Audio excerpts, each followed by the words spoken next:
So I'm Michael Veale, I'm from University College London, and I want to talk about these people. So these people work in the public sector, and they're commonly assumed to have computers which are on fire. And that's mostly because of large IT failures, things we hear about that are much less than desirable.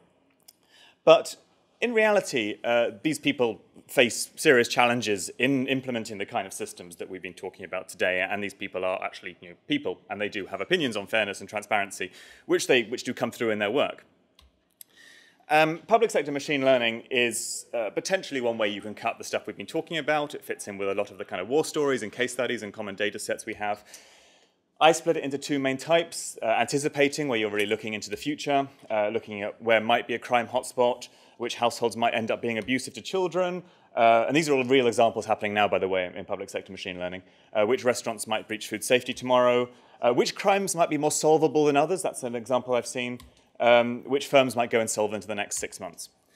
And detection is a little bit different. Detection is really using proxy variables to work out something that is costly or very difficult to understand without it, such as whether a tax return is fraudulent, whether a crime record is incorrectly coded, working out if address registers are correct or not, especially in the presence of mobile homes, and nowcasting, changes in statistics between censuses.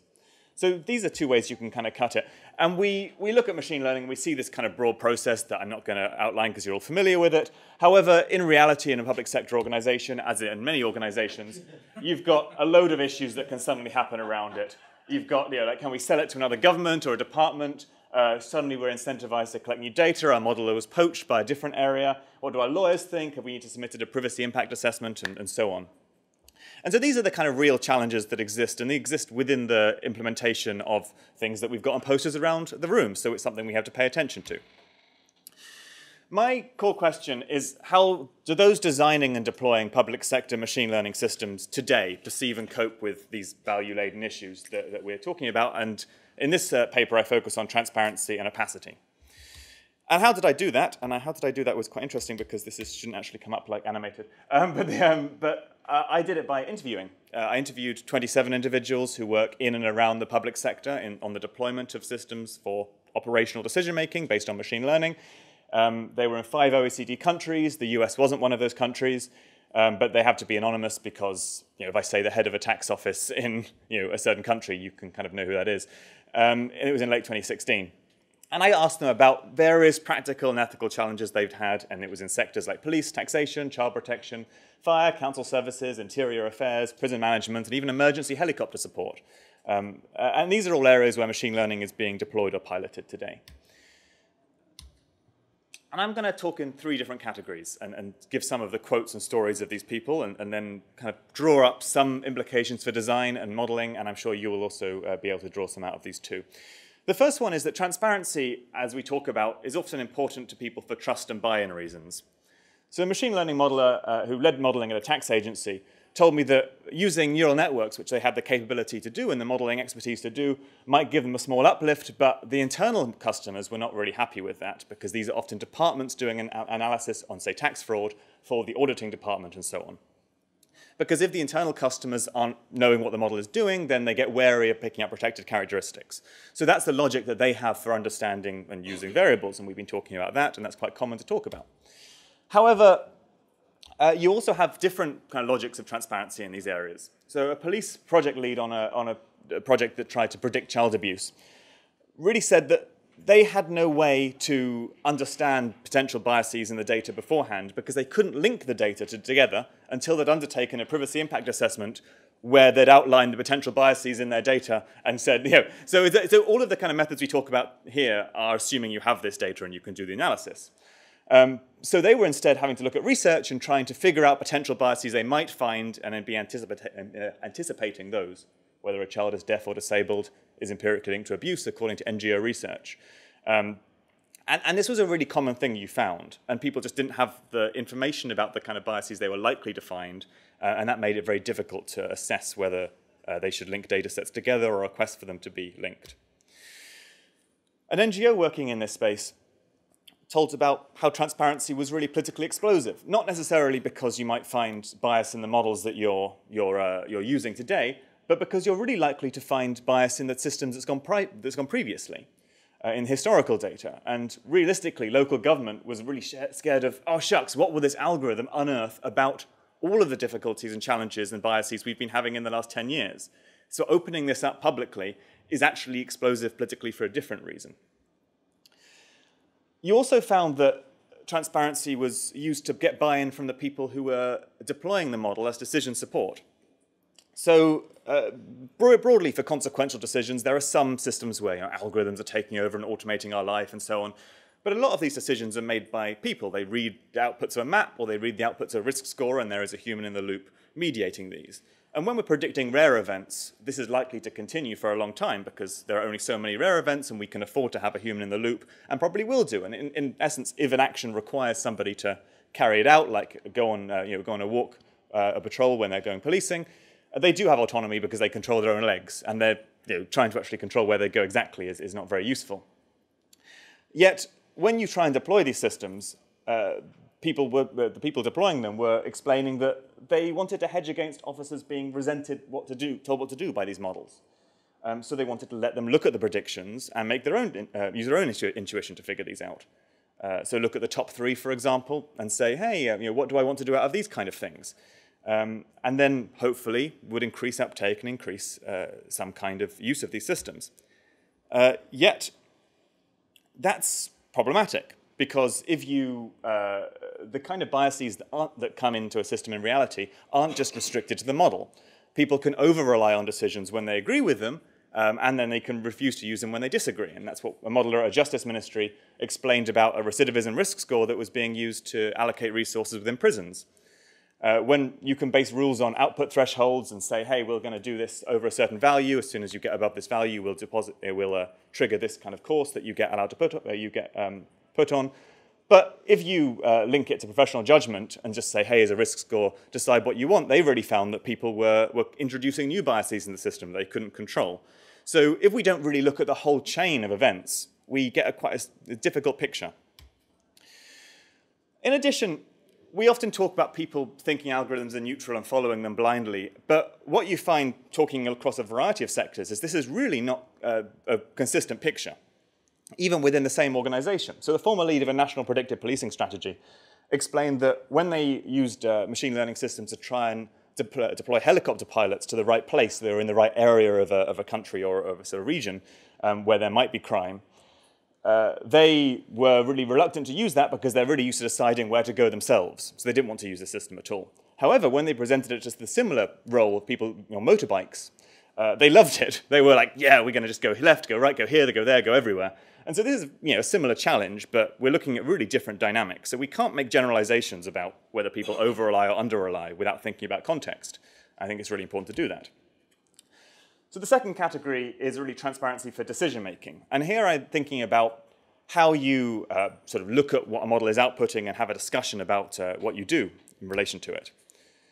So a police lead on a national predictive policing project told me that they asked intelligence officers to look at the predictive maps. And these intelligence officers really are in charge of filing or reading all the local reports about an area, and so they kind of know what's going on.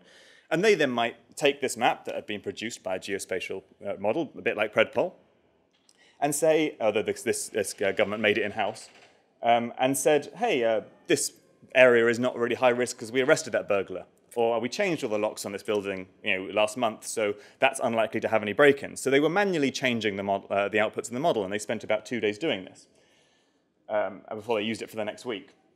And what was quite interesting is these people were previously in charge of making the maps to begin with. So the way that this department phrased it was that this system allowed them to spend more time augmenting the outputs, where previously they just had to be generating this map from the beginning. That's an interesting kind of reallocation of resources they had. And I mentioned this person before, the former police lead on a national predictive policing project explained that they also had a weekly meeting. When you produced a map, you would bring people who were involved in taking decisions off the basis of it and decide how this should turn into operational action. So it wasn't just given to somebody and say, hey, just do what you think, go to the red area, go to the blue area. It was a bit more nuanced than that. Yet, this is not a kind of shiny picture. In particular, one of the people who was developing such a model internally explained that there was a lot of pressure when a certain region developed a model because it was high capacity, because it had these kind of these modelers in-house and data scientists in-house, then they'd learned a lot of the challenges of this model. They'd learned a lot of the biases and issues, and they'd kind of just made decisions that were quite value-laden, that they'd had to think about and consult with not just lawyers, but also broader stakeholders inside the organization. And when other precincts wanted to use this model, they would say, hey, you've got that, that's public property now, public IP, we can deploy that ourselves. Which in theory is kind of fine. You want to adapt it, but you also don't want to double spend everything you do. However, they were really concerned that they weren't bringing the social routines that we just mentioned in the previous two slides with it. They weren't deploying these maps with somebody who was aware of how to augment them, aware of the difficulties and challenges in them, and they were going to be obeying them without thinking because they hadn't had the hard-won lessons that others had. So the last point I want to make is around transparency, gaming, and feedback. So this is an interesting point. It's more of an organizational set of discussions in relation to wider model deployment. So the lead of analysis at a tax agency explained, as the common story goes, that in tax compliance models, they don't really release much information about what leads to that because they're worried that people will game them and ultimately the models will become less useful. That's a common story. A slightly less common story is a different tax agency explained that their models, they didn't want to release the risk scores to the auditors who were using them on a day-to-day basis. They didn't want to look at, say, the variable importance scores and release those because they were really concerned that if you give the auditors these particular risk scores, they were going to start acting on these risk scores rather than acting on the outputs of the model. And the difficulty there is that doing that, the organization didn't have any control, as the kind of things we talk about here, of how these outputs were fair or not. Instead, they can build up mental models which might be biased, and you haven't got any ability to run evaluation tests on who these models are impacting disproportionately, which is something they did, and that I'm going to write up separately because I also asked these people about discrimination and fairness. And this is a kind of interesting challenge because they were really concerned that transparency would make their models, would make actually their practice biased in ways that they didn't want to, for example, against certain geographical regions or so on. And you also had transparency, or a lack of transparency, from a certain area of communication. So the intelligence department got a tip-off, said one modeler, and it looked into cases of human trafficking at car washes. And this is actually pretty common because you have a lot of issues around modern slavery and people being trafficked in and working for just real food and board and nothing else. But now, because they had this active investigation, and this is also what Sorel was saying about crime reports and the kind of biases in these data that you try to model human trafficking, you only see models predicting car washes. They made a car wash detector. And they made a car wash detector because they hadn't had communication across the data pipeline. So luckily, this person had spotted that this was an issue and that you shouldn't use this kind of model. But the traditional assumptions and understanding whether they've been violated are an organizational challenge. And when we talk about making a model transparent and a model process transparent, we also have to think internally, I think, because a lot of the core assumptions that change all the time rely on this kind of communication and finding the meaningful, explaining meaningfully what matters so that the people in the intelligence department know when to flag up to a modeling department when something is changing. So broadly, just to run through some implications for modelers. Transparency and opacity has consequence internally as well. We really talk about it as being an issue of rights. We talk about it as being an issue of justice and due process. And that's really important. I'm not denying that. But so are the actors who are implementing this. We take a pretty adversarial stance of like us and them a lot of the time in this field. But if we're expecting the solutions that are being built by individuals in this room to actually make any way into practice, we have to think about the challenges it is to do that in a real organizational environment. And some of those are challenges of transparency and opacity. And think about the users of these issues. Over-reliance is really not a given. We should make our discussion of this more nuanced in these extra empirical data on in which cases people over-rely and under-rely. Transparency is an intermediary goal. It is not an end goal. We've had a lot of people discuss that in the end. We've got broader end goals. And I think when we think about the end goal, we have to think about monitoring and evaluating whatever we're aiming at. And it may interact with issues of bias. Organizational routines for adding humans in the loop, such as to augment policing maps, can really be rich in practice. And these might be a really great point to understand how to debias models, especially for the issues that were being talked about by Rich earlier on, the kind of the more quirks in the model that are not captured by these ideas of fairness, the kind of things that we think are actually just wrong to do, but are difficult to sum down to an axiom. So how do these organizational routines emerge and evolve? Are some better than others? How do they affect the kind of cleaning or debiasing that people are trying to do in models or in the data? Because the aim is actually having a fair system as a whole, not a fair model. And we've kind of seen that actually maybe having a fair system might not result, a fair model might not result in a fair system within organizational routines. As I said, you've got to consider transparency to the other parts of an organization, because otherwise you might violate key assumptions. And lastly, the kind of biases that we deal with in practice often rely on sensitive attributes which we don't have, we're not able to measure for a particular data set. In practice, we'd like everybody to have the kind of data on race, ethnicity, gender, even like religious freedom, sexuality, so we can understand what the challenges in a model are. Of course, on the other hand, we don't want them to have that data at all, because that's pretty difficult, and people might perceive that as something unfair or untrustworthy to give away.